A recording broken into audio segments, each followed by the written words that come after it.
have a vision, think big, ignore the naysayers, work your ass off, and give back and change the world.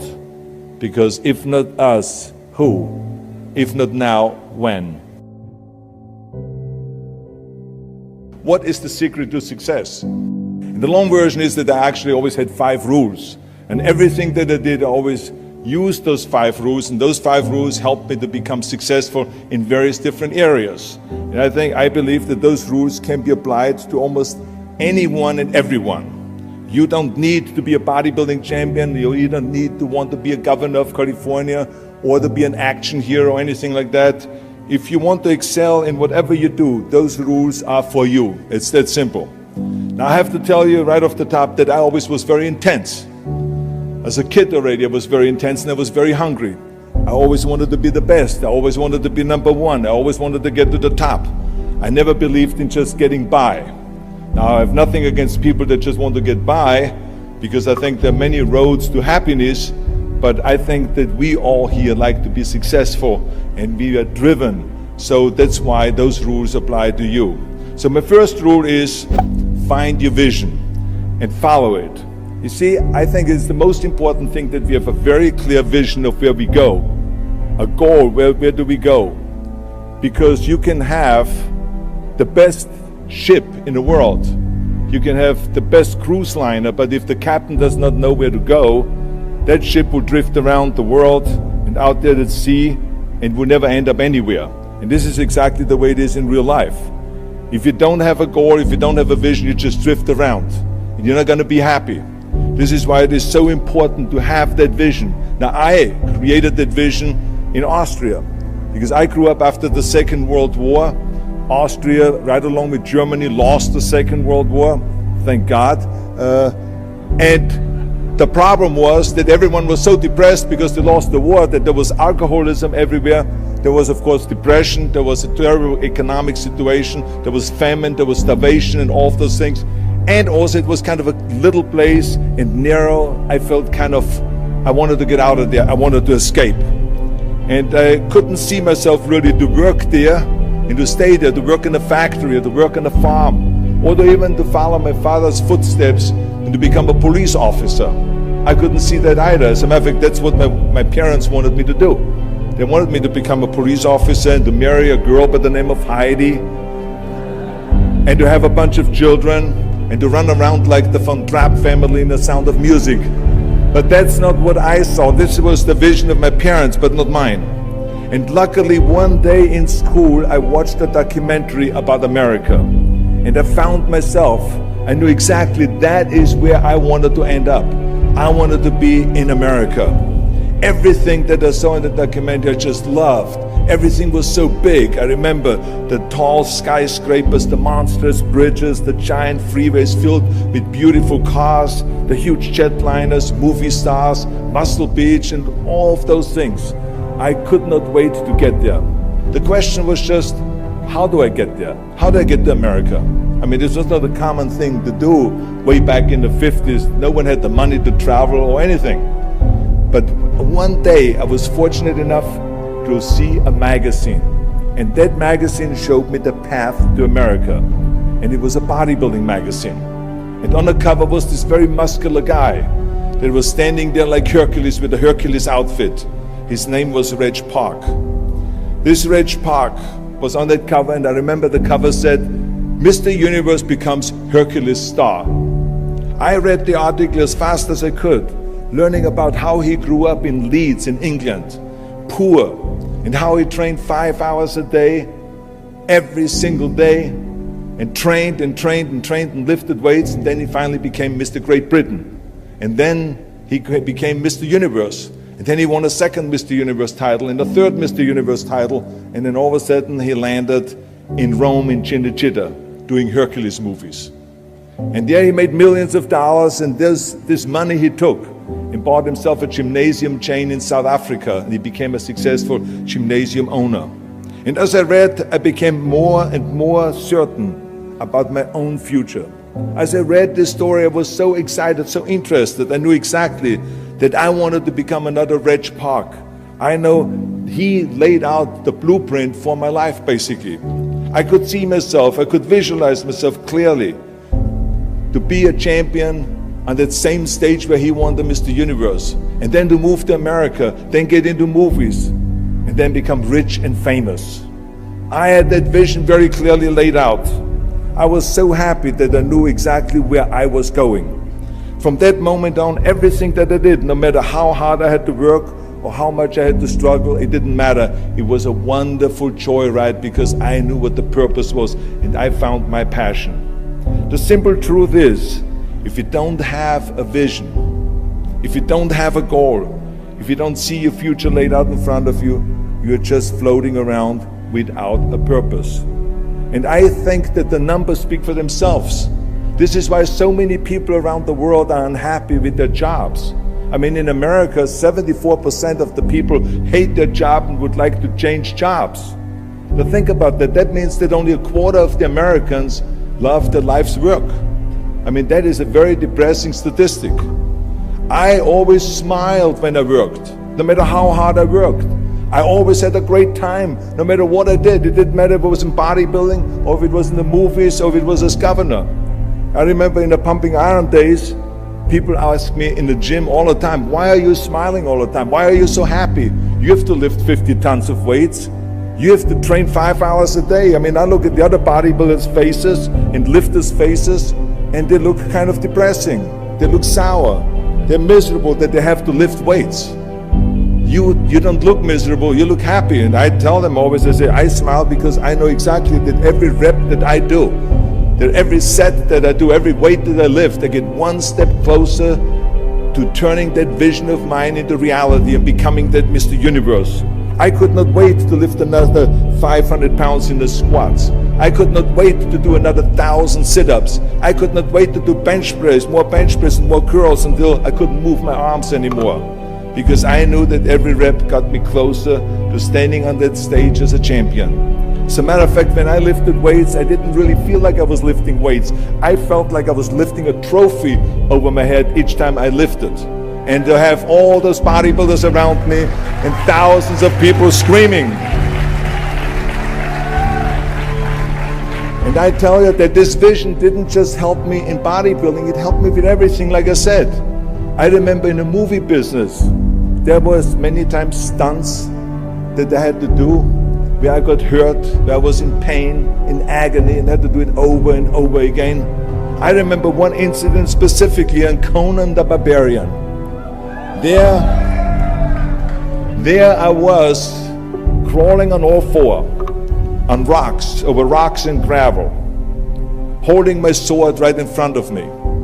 And as I was crawling, the camera followed me, and it was around 30 feet that I crawl on those rocks and this gravel. And eventually, after 10 takes, my elbows and my knees started bleeding and hurting. And the director came to me sheepishly and said to me, he says, do you mind if we do another take? I need a close-up of you. And I said to him, no, I don't mind at all. I said, go and do as many takes as you want. He says, no, I don't want to do that because I know you're in pain, you're bleeding. I said, no, I don't feel any pain. I said, the only thing I see is the finished scene. I see the finished scene of me crawling on all four with my sword in the front, crawling up and sneaking up behind Thulsa Doom, the main villain of the Conan movie that killed my parents, and rising up behind him and cutting his head off. That's what I see. Remember, crush your enemies, see them driven before you, and hear the lamentation of their women. So this is why, because I visualized that scene, this is why I did not feel that pain. I did not care if I was bleeding on my knees, because I know that pain is temporary, but the film is permanent. And I explained that to the director, so this is why I try to tell you, always discover your vision, and the rest will follow. Now my second rule is never ever think small. If you're going to accomplish anything, you have to think big. You have to go and shoot for the stars. The biggest challenge most people have is because they think small. And the reason why people think small and why they choose small little goals is because they're afraid to fail. They know that if you shoot for a big goal, then the chances of failing are very high. And they're afraid of failing. It's one of the most common things why people are frozen and why they can't make a move in life, because they're scared of failing. I say to myself, hey, I'm not worried about failing because that's part of life. You're not gonna go and win everything. And how far can you fall? Look at this is the ground. That's as far as I can fall. And you know something? That the only time you really consider the failure is if you fall and you don't get up. But if you get up, you never consider the failure. So I never considered myself a failure. I always considered myself a winner, even though I fell every so often. But I always got up and I always moved forward. This is the important thing. I never had any patience, of course, for thinking small, because in German we have a saying, wenn schon, denn schon. And that means that if you do something, then go all out and do it well. And this was not just the case in bodybuilding. I didn't just want to be a bodybuilding champion. I wanted to be the greatest bodybuilder of all times. I wanted to have the most muscle, the most muscle of all times, the most definition. I wanted to win the most trophies, the most world championship titles. I just wanted to be the best. And the same is also in movies. I didn't just think about being in movies. No, I wanted to be a movie star. I wanted to have above the title billing. I wanted to become the highest paid entertainer. I basically wanted to be another John Wayne. What's wrong with that?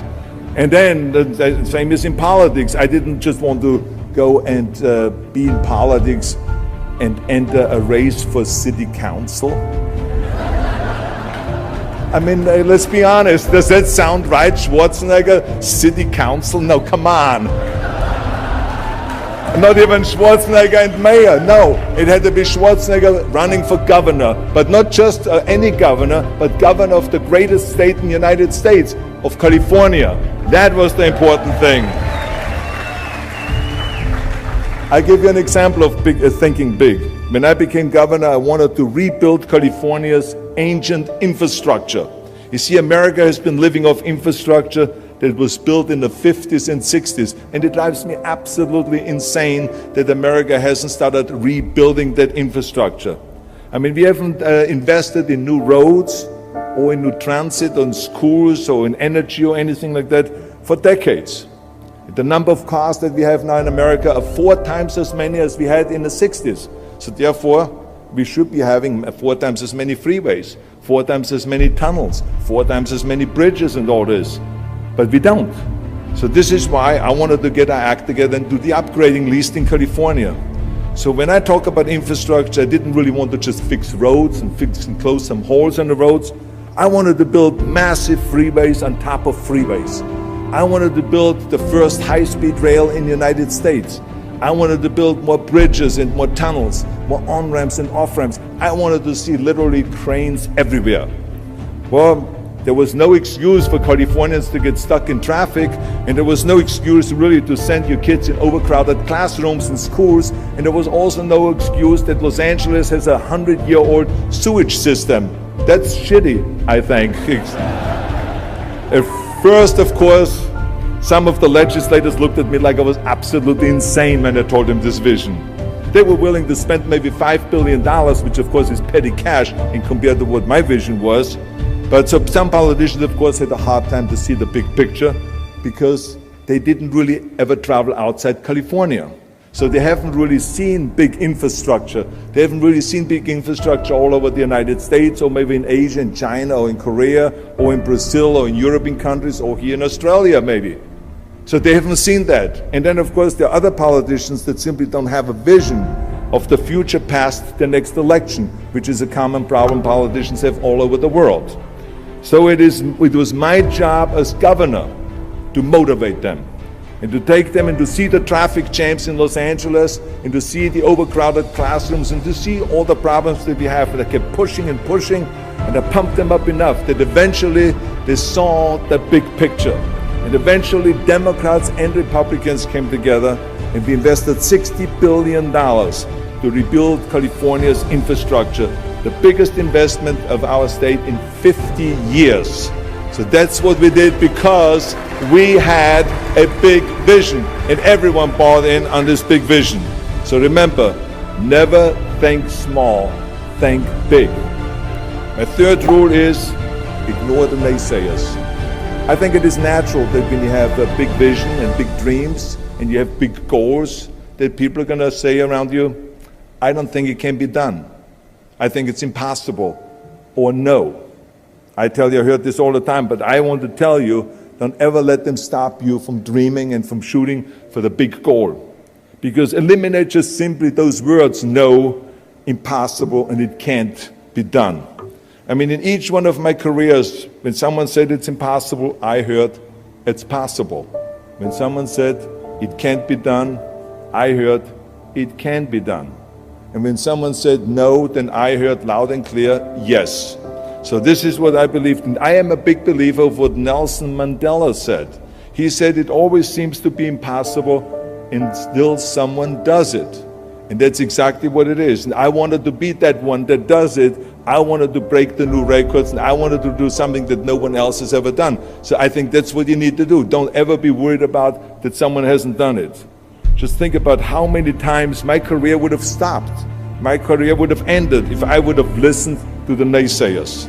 I mean, it started right away when I was 15 years old and I became a bodybuilder. Right after the top, when I said, I want to be a world champion in bodybuilding, I want to be Mr. Universe. They immediately said, are you crazy?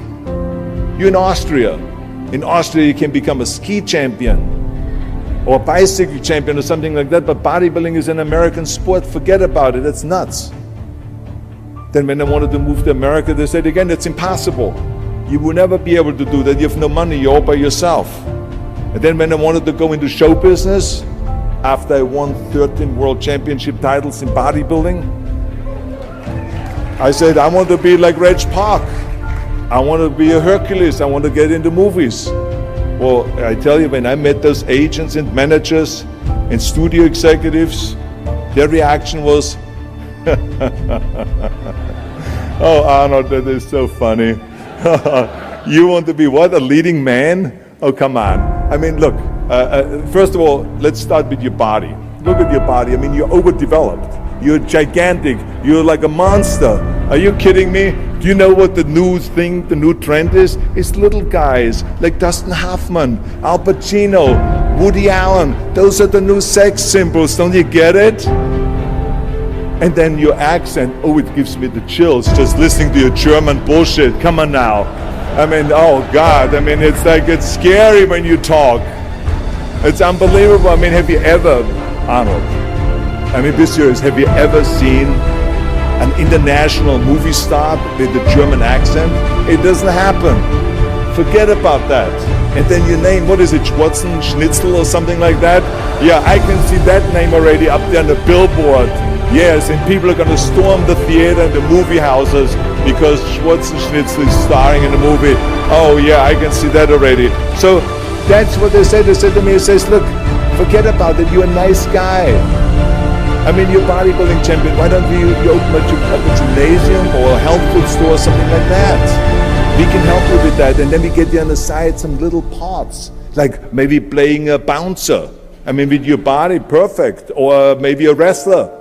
Oh, I have a good idea with your accent, a Nazi officer. Now that's really great for you. I call my buddies over at Hogan's Heroes. I mean, they would probably use someone like you. So that's what they said. Imagine that. Everywhere I turned, they said, no, it won't happen, it's not going to happen, and forget about it. Luckily, I did not listen.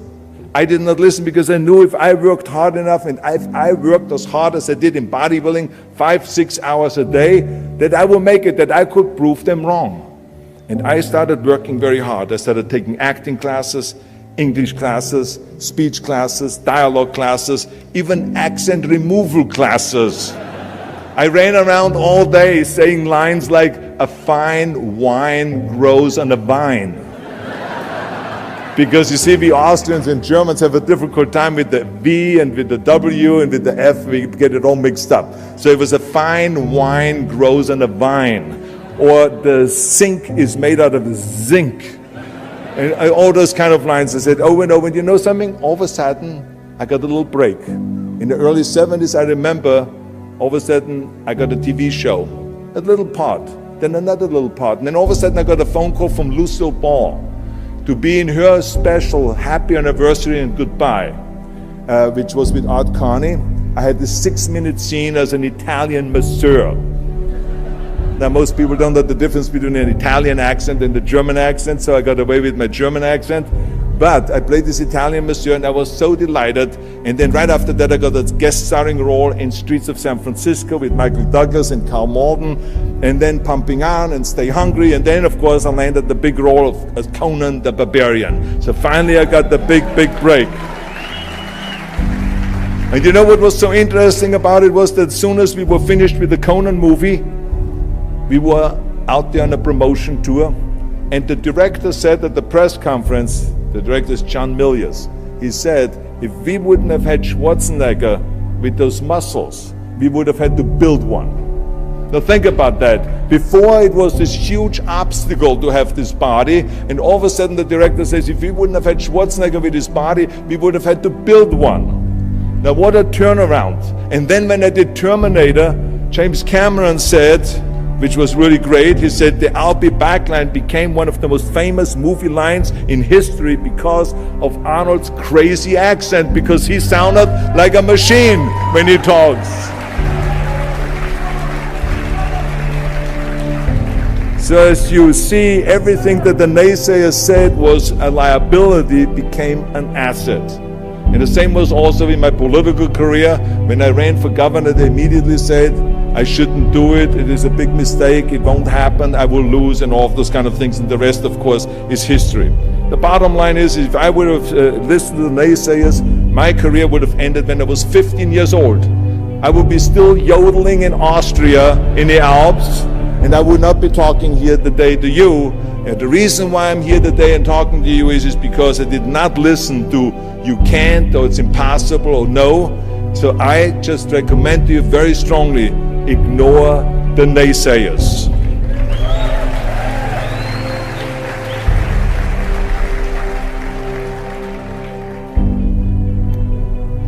My fourth rule is work your ass off. Nobody ever stumbled upon success by accident, except maybe the guy who found gold in California. But don't ever think that you can be that guy.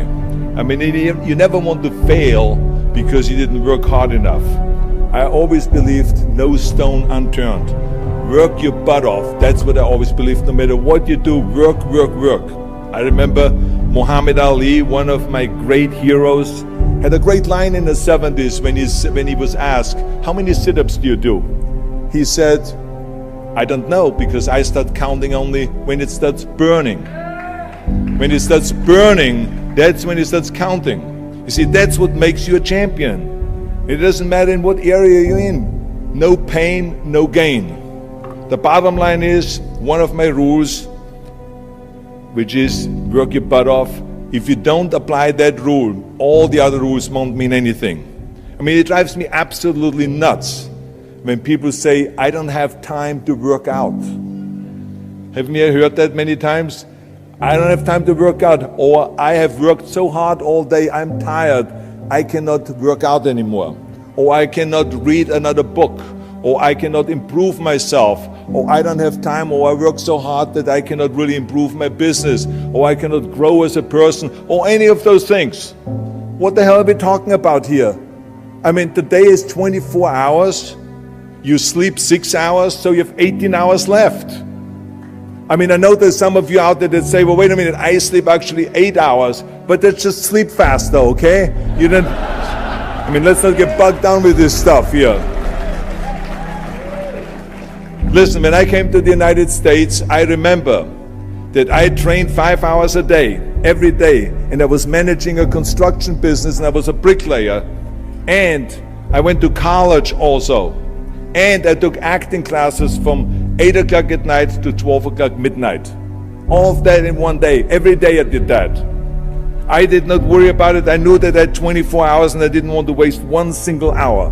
Because I believe of what Ted Turner said, who is one of the great entrepreneurs who started CNN and so on. He said, early to bed, early to rise. Work like hell and advertise. So that's what I believe. Just remember, you can't climb that ladder of success with your hands in your pockets. You must work your ass off. It's that simple. And my fifth and last rule is, don't just take, give something back. Leave your mark on the world. I believe that we all have an obligation to do something for our community, something for our state, something for our country. We must serve a cause that is greater than ourselves, because we all know that in the end we will be judged not by how much we made, but by how much we give. Ever since America greeted me with open arms, I've had this sense of responsibility, and I felt obligated to give something back to America. Because I know that everything that I have accomplished is because of America. If it's my bodybuilding career, if it is my show business career, my political career, the money that I've made, my great family that I have, all of this is because of America. But I have to recognize the fact that America did not become the land of opportunity in this great country by itself. No, in history, people worked tirelessly in America. People fought and people died to make it the land of freedom and opportunity and the land of liberty. So now it is our responsibility, if we want to keep it the #1 country in the world, to work for that and to give something back to that country. And it doesn't matter if you're in America, or if you're in Australia, or if you're in China, or if you're in Japan, or in Italy.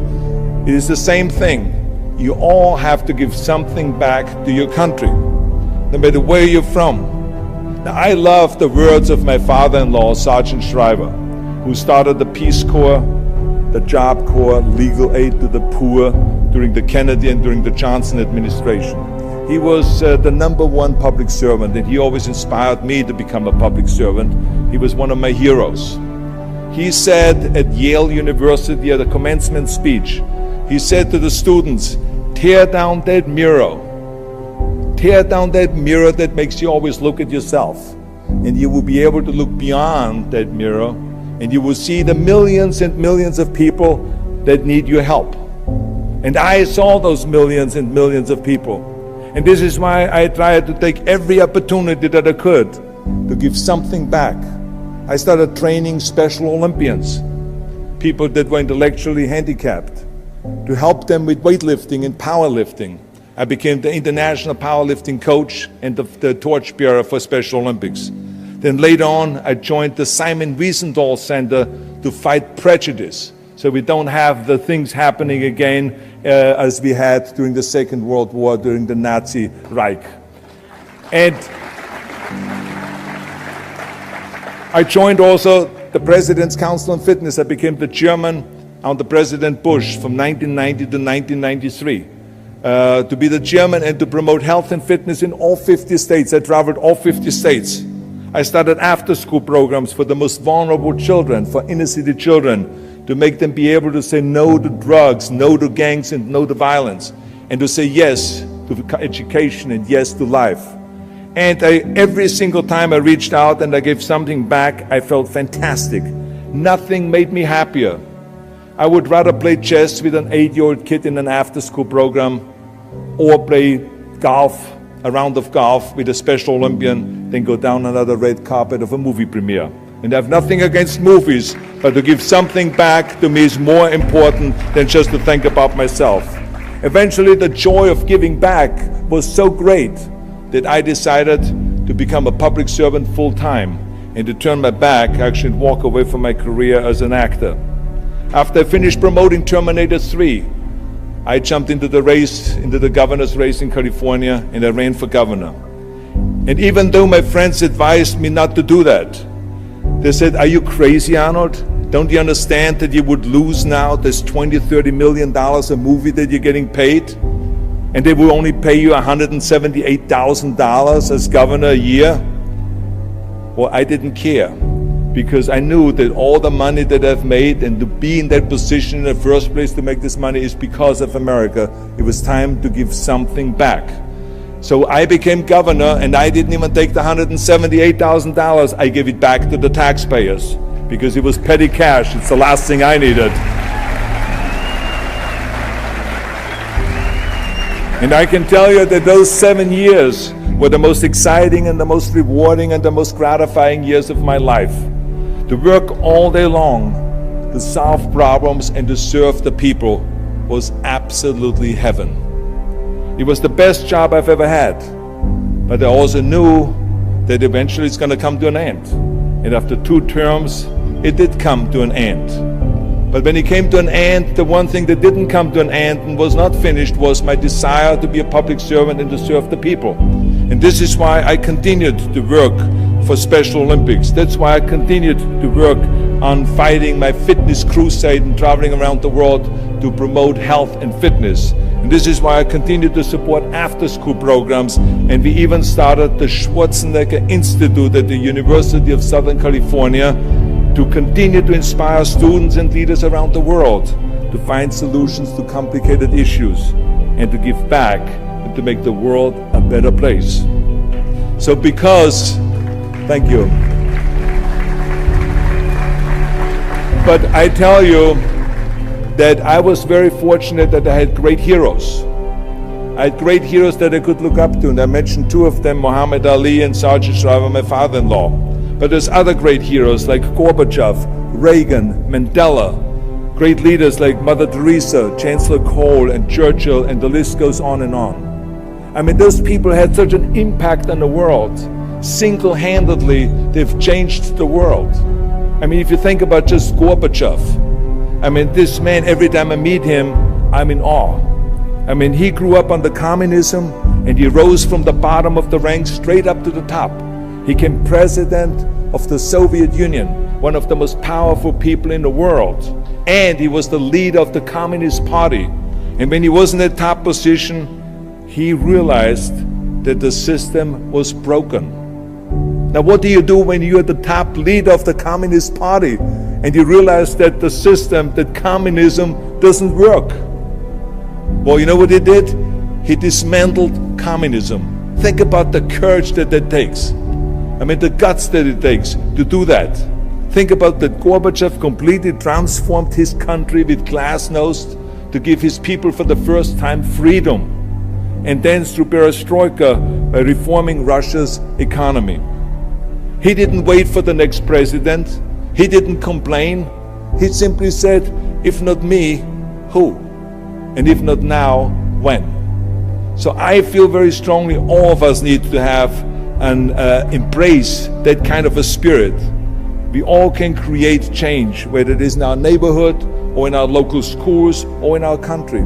It can be big, but it can also be as little as just going to a school kid that has problems reading and teaching that kids how to read or how to do math.